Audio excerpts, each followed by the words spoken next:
Tunne looma. Orav. Oravad on tuntud oma kiire liikumise ja osavuse poolest. Nad suudavad ronida puudel ja hüpata okstel kiiresti ning nad teevad seda väga osavalt. Oravad armastavad pähkleid. Neil on teravad hambad, mis aitavad neil pähklikoort purustada ja siseosa kätte saada.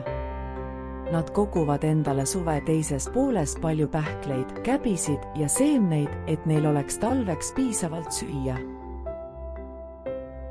Orav vahetab oma kohevat karva 2 korda aastas. Suvel on tema seljapool punakaspruun, talveperioodil aga pruunikas hall.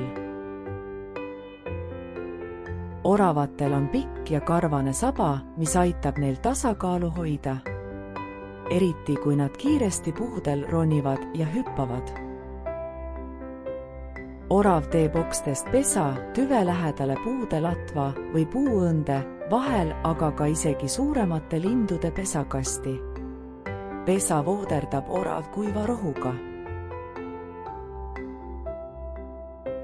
Tavaliselt on ühel oraval mitu pesa. Orava kodu hoiab hästi sooja. Isegi väga külma ilmaga ei lange temperatuur selles eriti madalale. Lõbus fakt. Kas sa teadsid, et oravad suudavad hüpata lausa 6 meetri kaugusele?